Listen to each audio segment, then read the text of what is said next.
পঞ্চায়েত ভোটের বিজ্ঞপ্তি জারি করল হাইলাকান্দি জেলা কংগ্রেস কমিটি। আসন্ন পঞ্চায়েত নির্বাচনের জন্য দলীয় মনোনয়ন প্রত্যাশীদের আবেদন করার আহ্বান জানিয়েছে হাইলাকান্দি জেলা কংগ্রেস কমিটি। জেলার জেলা পরিষদ ও আঞ্চলিক পঞ্চায়েত পদে মনোনয়ন প্রত্যাশীরা নির্দিষ্ট সময়সীমার মধ্যে আবেদন করতে পারবেন বলে জানানো হয়েছে।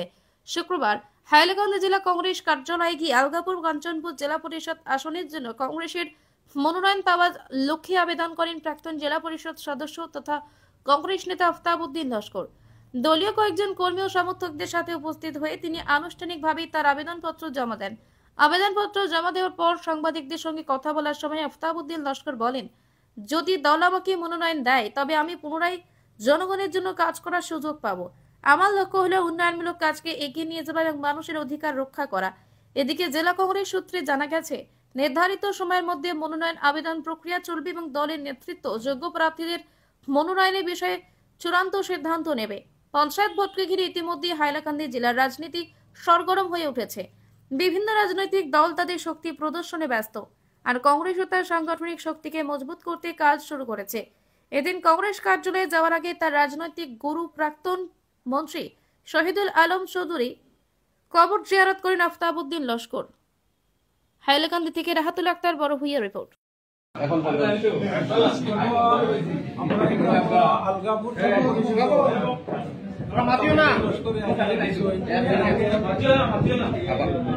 এর আগে দেওয়া হয়েছে রামচন্দ্রী নির্বাচন জেলা পরিষদ আজকের দিনে আমরা প্রায় 10 জনের মতো ধরুন 7 জনের মতো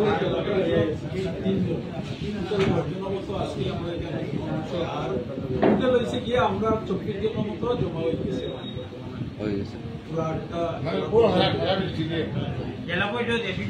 তো প্রার্থী যারা আছেন কি মনে হয় যে যারা আপনারা দিছেন মনোনয়ন তো কিতা হইতে চাই আমরা আশা করি মানে আমরা প্রার্থী যারা দিছেন সবু জিতার সম্ভাবনা প্রার্থী দেওয়া হয়েছে।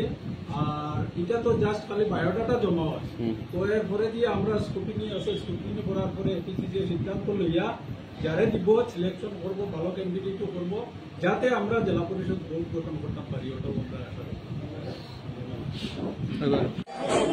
সর্বভারতীয় কংগ্রেস দলের নীতি আদর্শ মানে আজকে দলীয়ভাবে দলের নির্দেশে আজকে আমি আবেদনপত্র জমা দিয়েছি।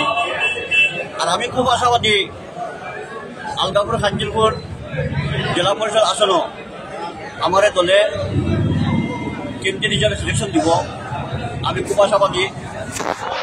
আর এইবার নির্বাচনও মানুষ কংগ্রেস মুখী, আর হাইলাকান্দি পঞ্চায়েতটা কংগ্রেসের দখল করতো, এটা আমরা সবাই মিলে চেষ্টা করতাম।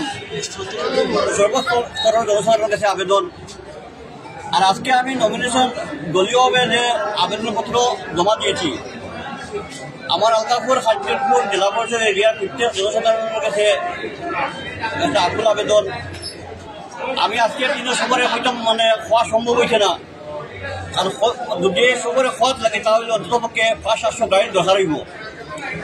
এর লাগে আমি সবার সাথে ক্ষমা পাচ্ছি, যাতে আমরা পরবর্তীতে দুই দলে আমরা বিবেচনা করে আর পঞ্চায়েত নির্বাচন সময় আমরা যখন নমিনেশন দিব তখন একটা ঐতিহাসিক নমিনেশন আমরা হাইলাকান্দি জেলা পরিষদ ও আলগাপুর কাঞ্চনপুর জেলা পরিষদ আসনও এটা ঐতিহাসিক নমিনেশন দিব, সবাইকে নিয়ে সঙ্গে নিয়ে এসে নমিনেশন দিব। আর আজকে সবারে না হইতে পারে, আমি সবার কাছে ক্ষমা প্রার্থী এবং দুঃখিত। যখন পঞ্চায়েতে তো কাজ করার বহুত সুবিধা আছে, কাজ করার মানসিকতা যদি থাকে, কাজ করার মানসিকতা যদি থাকে, কাজ করার অনেক সুবিধা আছে পঞ্চায়েতটা। আজকে বিধায়ক থাকিও গাছপুর লেভেলে পঞ্চায়েতরা তোর যে ক্ষমতা আছে এখন বিধায়ক থাকিও বেশি আছে তার জেলা পরিষদ এরিয়া, তার এপি এলাকা। এর লাগে আমরা যোগ্য, আমি হাইলাকান্দিবাসীর কাছে আবেদন রাখবো যাতে যোগ্য প্রার্থীরা অন্ততপক্ষে মানুষে ভোট দিয়া নির্বাচিত করে যোগ্য প্রার্থীরা অন্ততপক্ষে পঞ্চায়েত পাঠায়। কারণ বেশিরভাগ দেখা যায় পঞ্চায়েত তারা আয়, এরা আবার ঘরে জিআরএস, কম্পিউটার অ্যাসিস্ট্যান্ট এরা ঘরে ঘুরে যোগ্য প্রার্থী বিবেচনা করতে মানুষের একটু অসুবিধা। এর লাগে আমি আহ্বান রাখবো অন্ততপক্ষে পঞ্চায়েত জেলার বুথরা মানুষ, পঞ্চায়েত জেলার দান্ডা মানুষ, পঞ্চায়েত জেলার সাত ঘন্টা মানুষ অন্ততপক্ষে মানুষে পাঠাইতো। 2008 থেকে আমি 2013 পর্যন্ত 5 বছর নির্বাচিত প্রতিনিধি আসলাম আমি আলগাপুর মনপুর জেলা পরিষদ। আজকের দিনও আলগাপুর মনপুর জেলা পরিষদ এরিয়াত আমাদের 7টা জিপি আসলো, এই 7টা জিপির আপনারা গিয়ে দেখবা প্রত্যেক জিপির এখনো যেগুলা নদী বিল খাত আছে, বিগত 10 বছরেও আমার এখানে 2জন জেলা পরিষদ আসা 10 বছরে তার 10% খাত আমি আজকে একদম বুক নিয়ে 10% খাম এলাকাত নাই। কিন্তু আজকের দিনও আমি 5 বছরের জেলা পরিষদের সদস্য হিসাবে আলগাপুর মহলপুর যে খাত করিয়া গেছি আজকের দিনও বিদ্যমান। এর লাগিয়া যদি দলে আমারে টিকিট দেয় আর আমি নির্বাচিত হয়ে আইতাম পারি, অন্ততপক্ষে পঞ্চায়েতের যে ক্ষমতা, পঞ্চায়েতের যেটা করণীয়, এটা অন্ততপক্ষে পঞ্চায়েতের জেলা পরিষদের কি ক্ষমতা আছে এটা অন্ততপক্ষে মানছে দেখবো পঞ্চায়েতের ক্ষমতা কতটুকু আছে।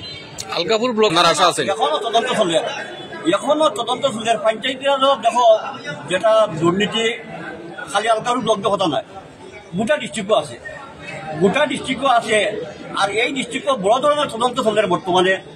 বহুত রাঘব বল দেখবাই জেল ঢুকবা, কেউ কোনো মানে আমার কথা নাই দেখবাই বহুত মানুষ জেল ঢুকবা, যেভাবে দুর্নীতি হয়েছে, যেভাবে কোটি কোটি টাকা দুর্নীতি হয়েছে, এটা দেখবা আপনারা সময় অপেক্ষা করেন। কারণ সরকারি তদন্ত টাইম লাগে তদন্ত প্রক্রিয়া বর্তমানে চলে, সিআইডি তদন্ত চলে, চিফ মিনিস্টার বিজনেস তদন্ত চলে।